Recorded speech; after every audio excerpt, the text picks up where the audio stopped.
places to go.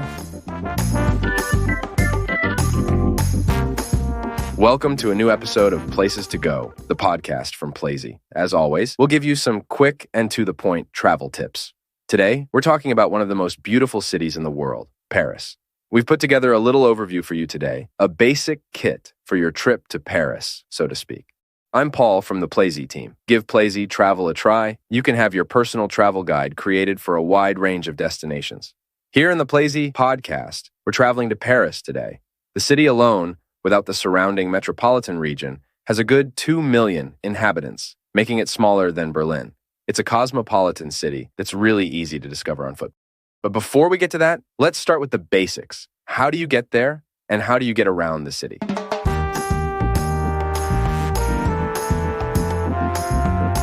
Well, the best way is by train. If you absolutely want to fly, there are two large airports, Charles de Gaulle and Orly, both of which are well connected. And it takes about an hour by train from Charles de Gaulle to the city. But traveling by train is more ecological and usually also much cheaper. Incidentally, it can sometimes be a good way to ask the French SNCF Connect app when booking. It depends on how many people you are traveling with and in which age groups. And once you've arrived, you'll naturally want to see and experience a lot. Clearly, the metro is the means of choice if you want to crisscross the city. There are 16 lines. The whole of Paris is well connected and is supplemented by the regional trains that you can also use with your metro ticket. You can buy tickets from the ticket machines in the stations or digitally. Almost all Parisians have a digital Navigo card on their smartphone. You can also get one, which makes the tickets a little cheaper, but issuing the card costs a few euros. One journey costs 2.15 euros, and tickets are a little cheaper in packs of 10. But there is a nice alternative to going by metro.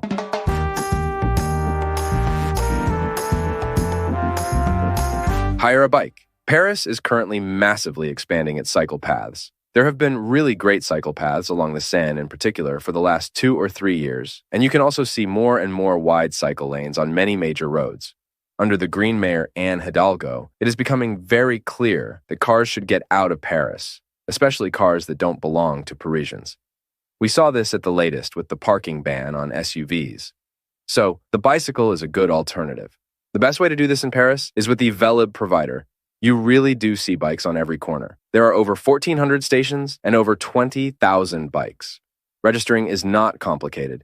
You can do it directly at the station or online beforehand. Important though, you need a bank card and you need to know that a deposit of 300 euros per bike is blocked. So this should already be in your account. The prices for renting are really moderate. For 5 euros, you get a 24-hour day pass, with which you can ride for free for half an hour. After that, it costs 1 euro per half hour. This means that you can change bikes again and again, which is desirable so that not everyone blocks a bike for the whole day. And then, of course, there's always walking. Paris is great for walking. The city is rather flat, apart from Montmartre. And you have beautiful boulevards and promenades here. In fact, no other major city in Europe is so walkable. And now we'll tell you where it's particularly fun.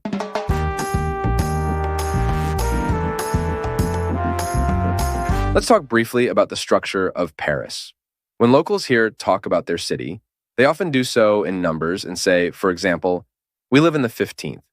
The number refers to the arrondissement, and there are 20 of them in total, winding outwards from the center like a snail's shell. So the higher the number, the further out you are. On the other hand, the 4th arrondissement borders directly on the 12th, precisely because it goes all the way round. Each arrondissement is in turn divided into neighborhoods. We can't name all the neighborhoods where you can go for a stroll. There are simply far too many. But we'd like to recommend these 3 in particular. Let's start with the Latin Quarter in the 5th arrondissement, known and famous as a student neighborhood. Absolutely not an insider tip, but still wonderful for strolling, shopping, and sitting in a cafe. It is located south of the Seine and borders directly on the famous Sorbonne. Incidentally, until the French Revolution, classes were taught there in Latin, hence the name of this neighborhood. Number 2 is Montparnasse in the 14th arrondissement. Picasso and Chagall lived here in the 1920s. There are plenty of bistros, bars, and cafes here too, as well as the highest building in Paris at 209 meters, the Tour Montparnasse. The great thing about the view from up here, you also have the Eiffel Tower in view. But there is also a great place to go underground. Here at Place d'Enfert Rochereau, you can enter the catacombs of Paris, which we can highly recommend. We have produced a special episode on the catacombs, so take a listen. And last but not least, we recommend a walk through the Marais. The neighborhood with the famous Place des Vosges is located in the 3rd and 4th arrondissement, and there are quite a few bobos out and about in the Haut-Marais in the north, between the Place de la République and the Picasso Museum. Bobo stands for bourgeois bohème, and that describes the atmosphere here. Chic, beautiful shops and cafes. But again, not so chic that it puts you off, but rather very Paris-like. We've also made a separate episode about the Marais, where we introduce you to beautiful locations for shopping, eating, and sightseeing.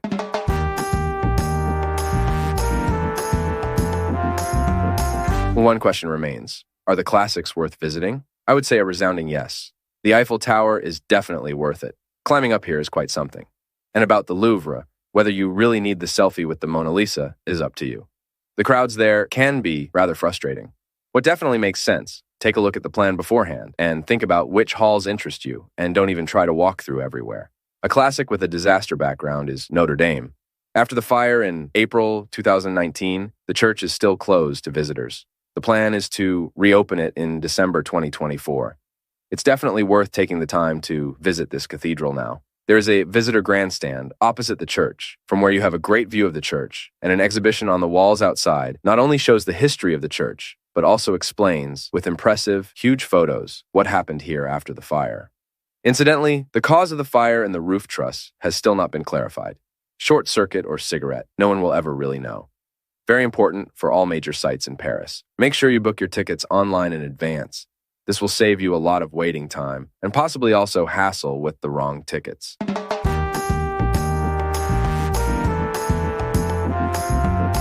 And finally, what you should try in Paris. If you like sweets, then definitely try macarons. The hype persists. We all know them as small, colorful, round, and delicious. 2 halves made from almond meringue, with a fine filling of buttercream, ganache, or jam in between. You can get macarons in every good patisserie in Paris. The top dog in macaron territory is Ladurée. The Ladurée family founded their first macaron shop over 150 years ago. The elegant flagship store can be found on the Champs-Élysées. The address is in the show notes for this episode, as are all the tips we mention here. Apparently, the recipe has hardly changed since then, so it's a real recipe for success, as Ladurée even has branches in Australia today. But here in Paris is the flagship store. We hope you liked this episode, and we would be happy if you subscribe to Places to Go and leave us a comment. And of course, have a look at Plazy Travel and get your personalized travel guide. All the best to you, and have fun in Paris.